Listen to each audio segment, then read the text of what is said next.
Hare Krishna, Hare Krishna devotees and Pranam, Jai Shri Prabhupada. Thank you, Pawan Prabhuji, Meenakshi Moini, for facilitating the chanting. Om Ajnanatimirandasya Jnananjana-shalakaya Chakshuranmilitam Yena Tasmai Shri Gurave Namaha. Nama Om Vishnupadaya Krishna Prishtaya Bhutale Srimate Bhaktivedanta Swaminiti Namane Namaste Saraswate Deve Gauravani Pacharine Nirvishesha Shunyavadi Paschati Deshatarine Jai Shri Krishna Chaitanya Prabhu Nityananda Shri Advaita Gadadhar Shri Vasadi Gaur Bhaktivinoda Hare Krishna Hare Krishna Krishna Krishna Hare Hare Hare Ram Ram Ram Hare Hare Hare Krishna. Okay, we'll continue first with our prayer and then we'll read Prabhupada Lilamrit. So, anybody else would like to sing today?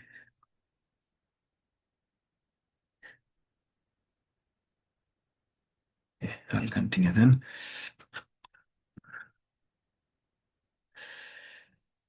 Jeeva Jago, Jeeva Jago, Gaura Chanda Bole, Jeeva Jago, Jeeva Jago, Gaura Chanda Bole, Kota Netra Jao Maya. Pishachira kole jiva jago, jiva jago, Gaura chanda bole, bhaji bo boliya aise, samsara bhitare, bholiya rohile tumi, avidyara bhare.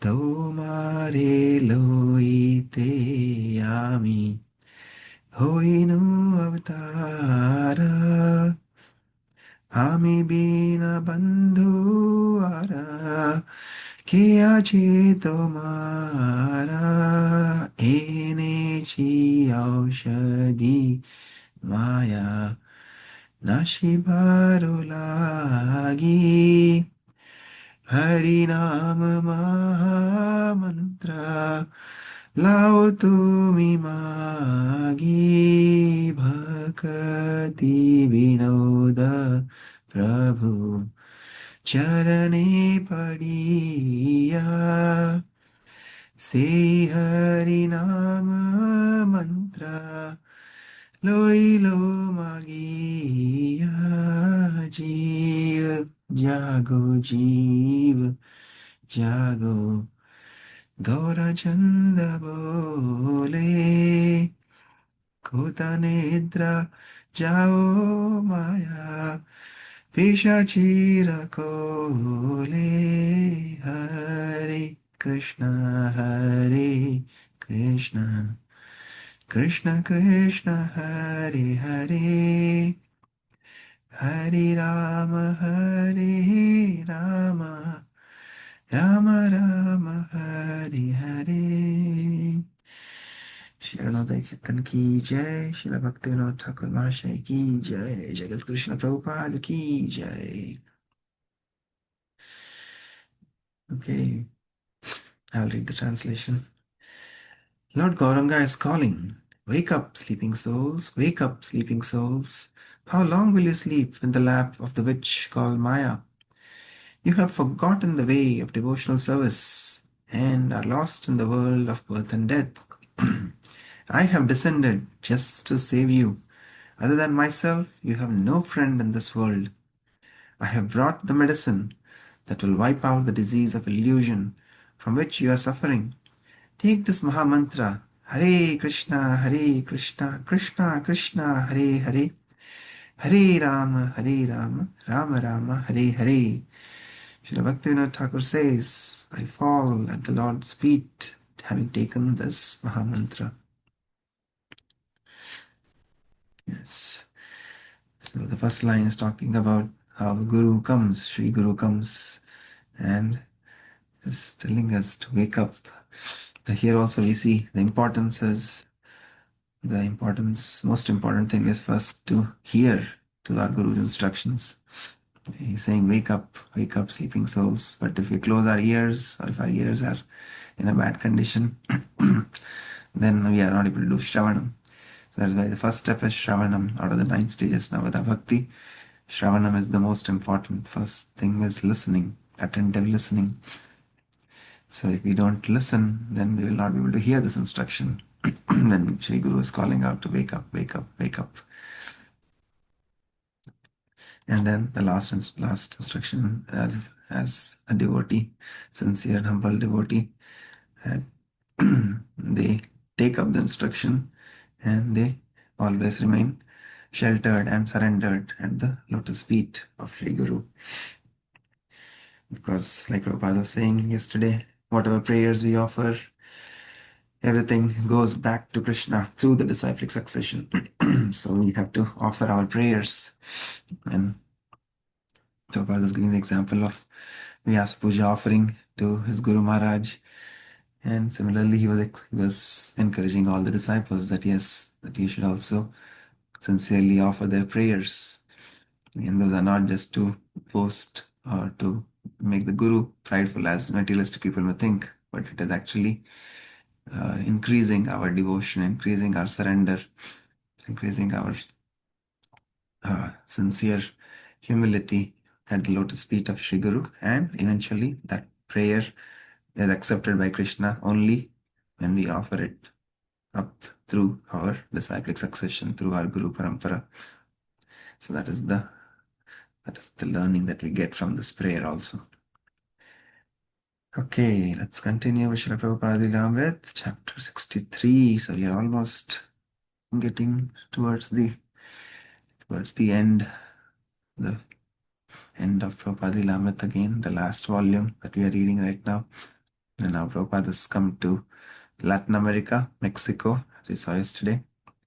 And he's seeing the wonderful, beautiful decorations in the temple, the flower arrangements, and he's very pleased with the with the services of the devotees there. He's saying, thinking like this is just like in India. And yes, Prabhupada came from he was with in the Germany yesterday with Shivan, another devotees, and again he's just traveling all over the world to increase the enthusiasm, increase the determination of his disciples. And they were already patient, but they've been patiently waiting for Prabhupada after a year of service here, like in Mexico. So that is also a lesson for us that yeah, we need to have all those aspects of enthusiasm, determination, and firm faith and patience. So when that happens, then everything else becomes perfect. Saha nishchayat dhairyat. Okay, let's continue.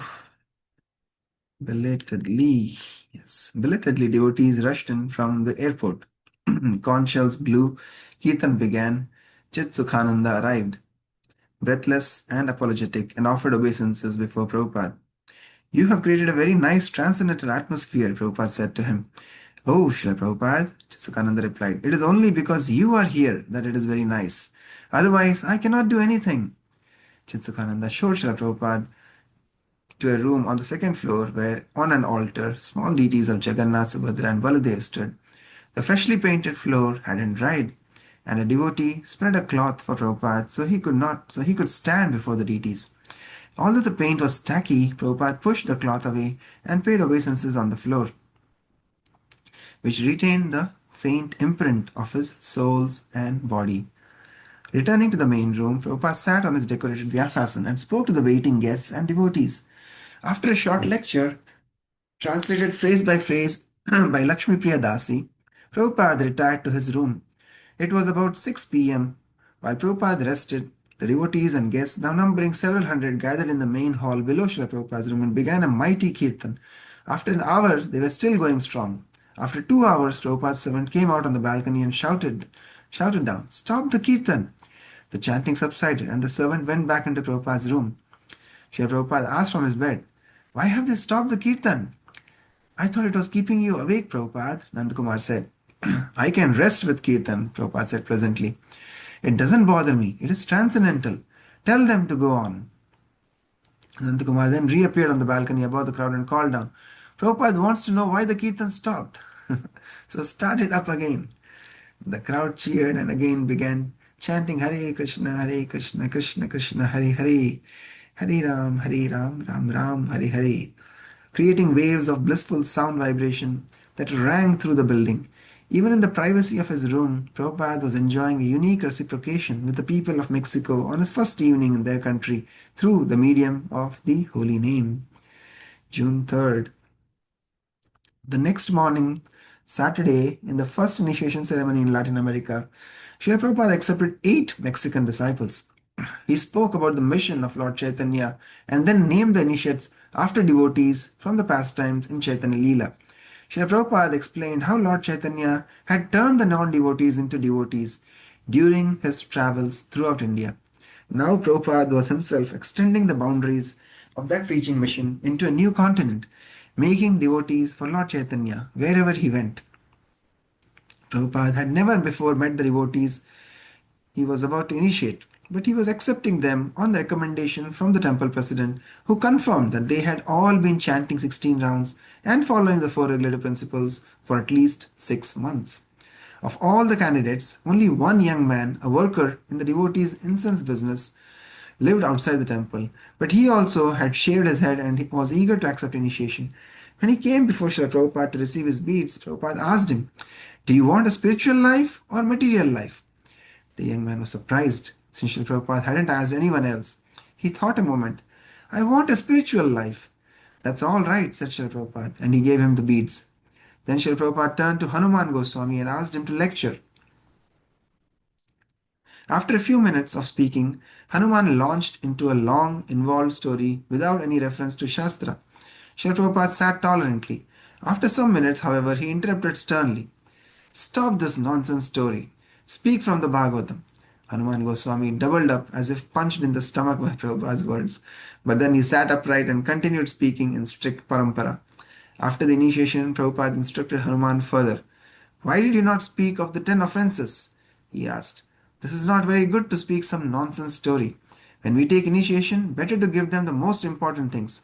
How to chant Hare Krishna and the 10 offenses. What is the use of these other things? That evening, Chitsukhananda stood in Prabhupada's room, about to leave. Srila Prabhupada, I am almost ashamed to tell you. I know you should rest, but I feel I should at least inform you that we have the opportunity to be on a national television program tonight. Oh, Prabhupada replied, how many people will watch? About 30 million. It's the most popular show. 30 million? Srila Prabhupada's eyes widened. Then we must go. But Prabhupada, you won't be able to get off the program until maybe 1 or 2 in the morning. Prabhupada, that's all right. We can sleep during the day. Srila Prabhupada was not at all reluctant, as he had seen that the people were eager to hear him. The great response they had shown during his lecture indicated their enthusiasm to receive his message. Chitsukhananda. We went to the TV studio and waited there in the audience until after midnight. The program goes until 1:30, so it was a good time. 12:30 is the peak of the show. The TV interviewer asked Prabhupada many things. When I translated all of what Srila Prabhupada was explaining, the whole audience became stunned. Prabhupada told them that the world could be happy if they would just love God and chant His names, Hare Krishna. It seemed so simple. Actually, everyone was stunned. Even the MC was just completely stunned by Srila Prabhupada's answer, by his great sense of intelligence, understanding, and devotion. The MC's questions were trivial about why the devotees shaved their heads and wore tilaka, why they dressed as they do, but Prabhupada's answers were brilliant. The devotees chanted with Srila Prabhupada during a kirtan, accompanying him with guitars, Mexican style. At the conclusion of the show, the interviewer asked, Can you bless me? Srila Prabhupada exclaimed, All glories to Mexico City. The program ended. Chitsukhananda turned to the television announcer. Thank you very much for giving us this opportunity.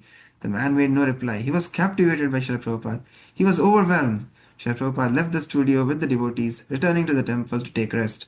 Sunday morning, Prabhupada took his walk a few blocks from the temple in Chapultepec Park, a large, beautiful park dating back to the Aztec Empire. As he walked along, he left the beaten path and entered into the forest full of huge old eucalyptus trees. The devotees appreciated how Without asking anyone's direction, Prabhupada seemed to know exactly how to go where he wanted and how to extricate himself from the forest and return to the temple.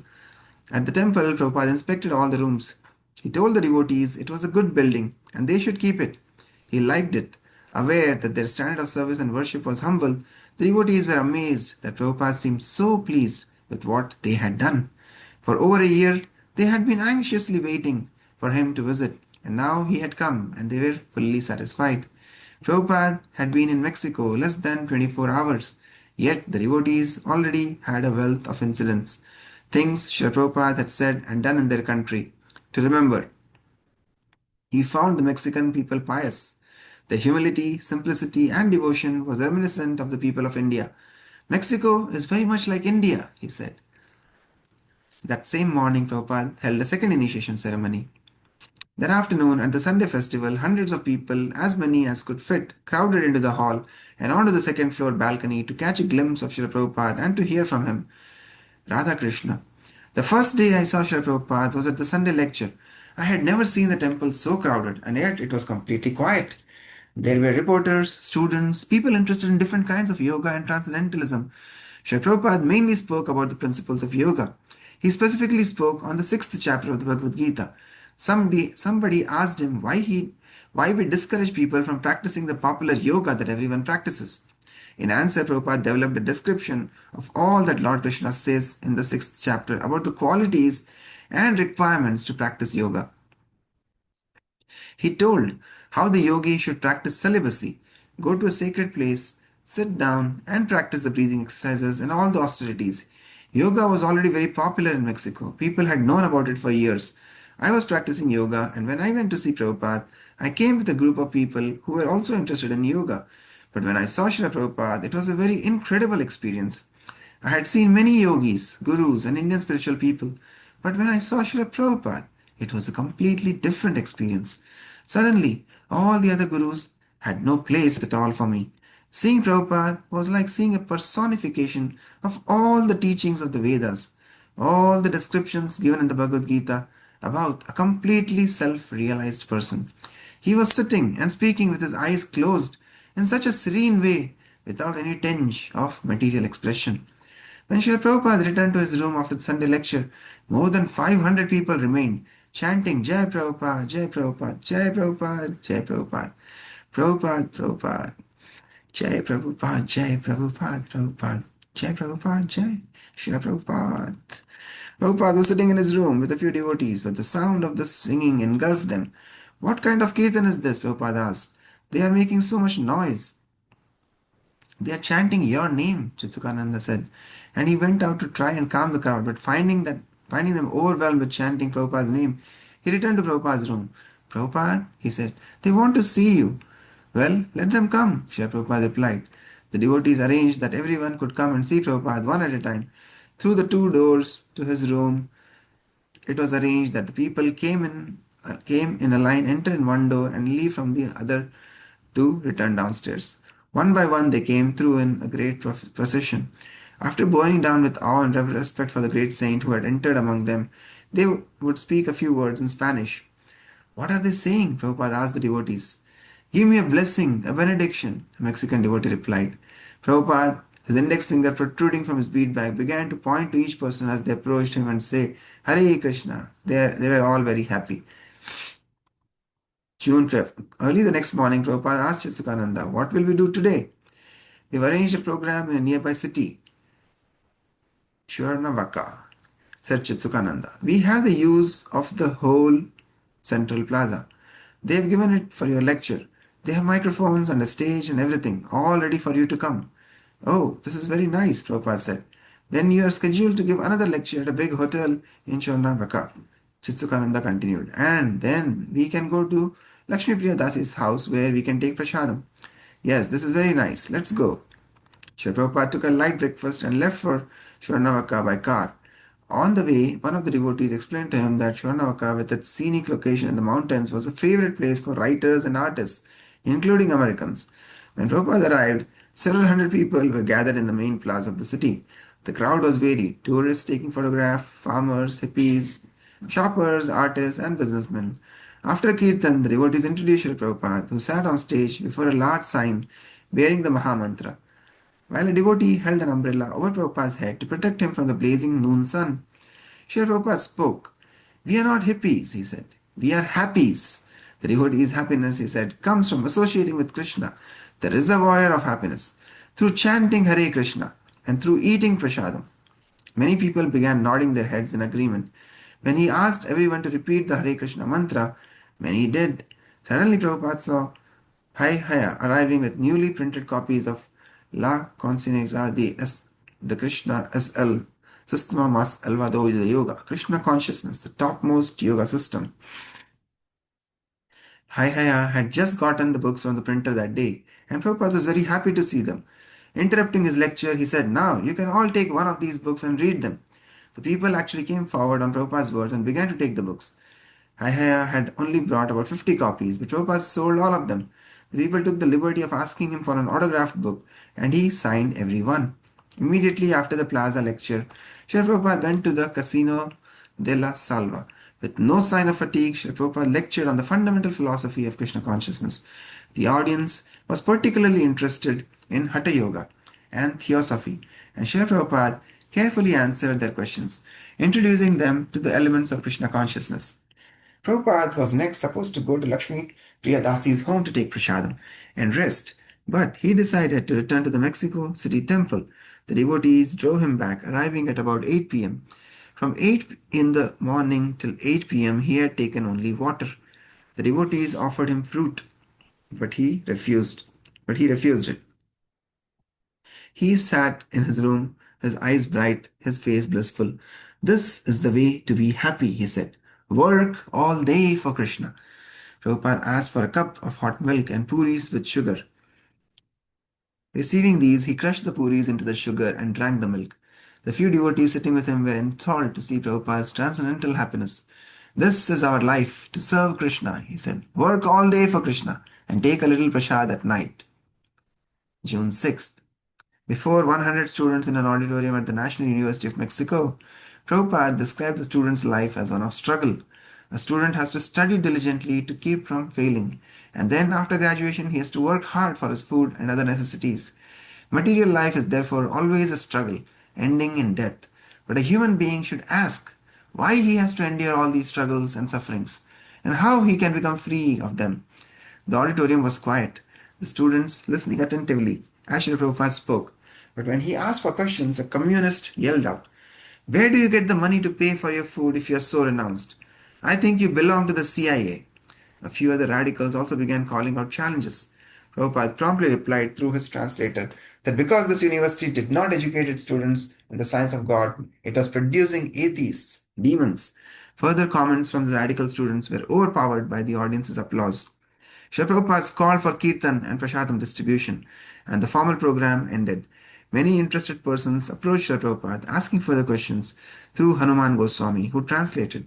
Others sat taking prasadam. Several hours later, Prabhupada left. The university incident typified the response of the Mexican people to Srila Prabhupada. With few exceptions, the people appreciated his work and the purity of his movement. As Prabhupada had said, the people were simple and pious. Many still lived in villages and were similar to the people of India.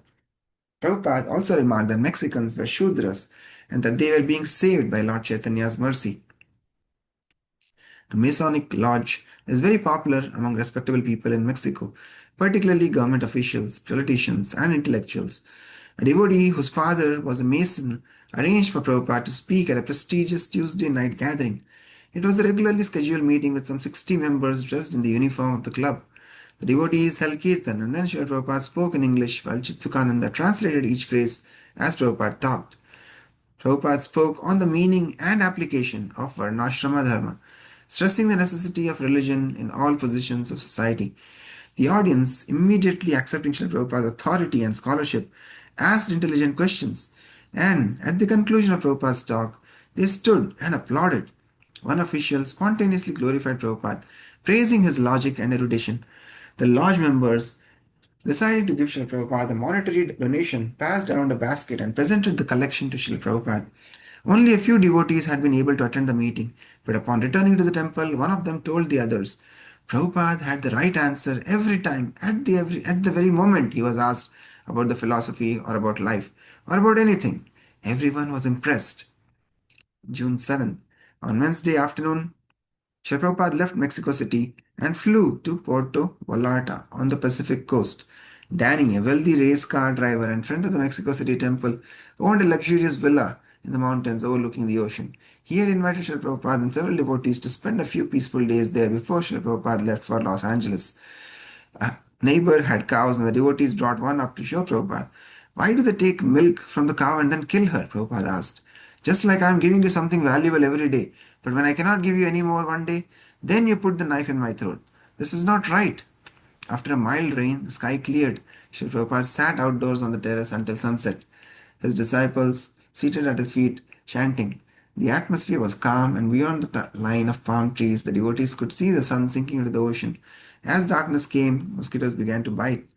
Prabhupada, Chitsukananda asked, You are not getting bitten by mosquitoes?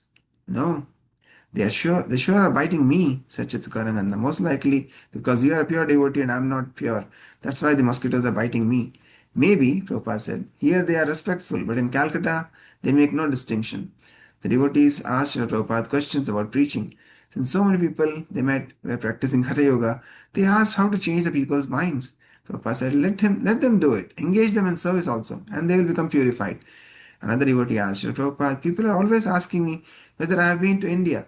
They think that if I am teaching yoga, I should have gone to India. You just tell them that India has come to you, Srila Prabhupada replied. The devotees looked at Prabhupada with great admiration. Yes, Prabhupada was India, India personified, sitting before them.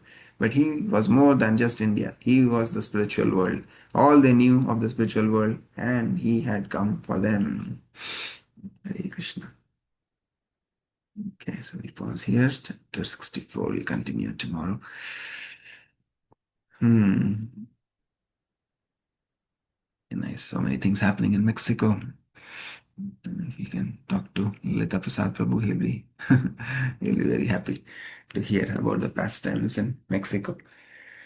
But yeah, again, Prabhupada is emphasizing on the basics, on the most important things, on like watering the root. Like he always says, when you water the root, then everything else becomes nourished. So when we practice Bhakti Yoga, then all the other yogas are automatically, part of it, right? Because through Bhakti Yoga, we can do Karma Yoga, Jnana Yoga, Dhyana Yoga. All the yogas are accomplished because with Bhakti Yoga, like Prabhupada is saying, engage them in service, right? That is Karma Yoga. When you engage your body in seva, then that becomes Karma Yoga. When we chant and remember Krishna, Krishna's name, form, pastimes, Krishna's devotees, then that is Dhyana Yoga. We are remembering.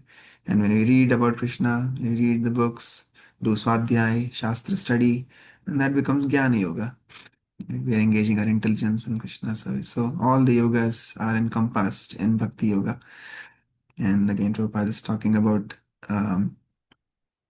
the importance of chanting and importance of avoiding the 10 offenses, right? So that we don't commit nam aparad when we chant. So that is the main message during initiation. Like he was saying, everybody who's getting initiated should understand not just mechanically that you have to chant 16 rounds just to finish the count, but it is the mood, with what mood we are chanting.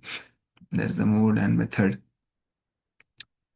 So again, he's emphasizing that should be the most important thing to talk about during initiation, and that's why we see today also, even after the 60 days of Prabhupada's instructions, you know, any of the Maharajas, all the Maharajas, basically Prabhupada disciples, that will be the focus of initiation ceremony. That when you take initiation, Maharajas are mostly talking about the mood and method of chanting, as well as avoiding the 10 offenses, what the 10 offenses are, and how we should seriously and sincerely try to avoid the 10 offenses so that we can advance quickly on the path of bhakti. Because of all the aparads that we have, or anarthas that we have in our heart, we have a tendency to create these aparads. But when we read about these aparads, Vaishnava aparads, and we consciously remember them, then we try to make sure that we are not, you're not committing those offenses. Right? So then we move from Namaparad stage to Namabhash. And Chaitanya Mahaprabhu says that one ek Namabhash kare sarva pap kshay, like one name taken in the stage of Namabhas, which is clearing stage, it purifies completely. And then when we take Shuddha Nam, then and Shuddha Nam Haite, Krishna Charana Paibe. So we get to the lotus feet of the Lord by chanting Shuddha Nam. And that is our endeavor every single morning in this Japa Sangha to, to chant in Shuddha Sattva, in the purest of pure mode of goodness, not just mode of goodness, but pure goodness, Shuddha Sattva, by aligning our chanting in the Brahma Muhurta, which is the best suited time for chanting in the mode of Shuddha Sattva. So when we are dovetailing our consciousness physically, then spiritually also we'll be aligned. So yeah, it's all about endeavor with enthusiasm, with firm faith, and with patience. So yeah, many things Prabhupada is teaching in these, and like we can imagine, like he's speaking in English, but yeah, his disciples Chitsukananda Prabhu, and they're translating in Spanish. You know how, and still people are so astonished, right? So sometimes, like we say, that's why in English we say, right, actions speak louder than words. So even though they are not able to understand Prabhupada's words directly in English, but like, some of those disciples were recollecting that just, looking at Prabhupada's body, his eyes closed, he was fully absorbed, like as if he was like, he's not just physically there in Mexico, he's not just physically come from India, but he's come from the spiritual world. So just just by having darshan, right? That's what Narottam Das Thakur says, that darshan matra pavitra kare, yahi tomar gun. That by Ganga snan karne se to we become bodily pure, but by taking darshan of a pure devotee of the Lord, we become pure through in our consciousness. So just by having his darshan, even though many of them don't understand English, still they are so touched and so um, attracted by his purity. So yeah, again, that purity comes from the spiritual world for pure devotee, because pure devotee is the Shaktavesh avatar, Shakti. So the Lord bestows all energy into his empowered acharyas, into the empowered devotees. So that is what Srila Prabhupada is. Hmm. Okay, all right, we'll pause here. Any other reflections, comments? Anybody would like to say anything? Hari Prabhu, ki jai ho. Hari Prabhu, are you there?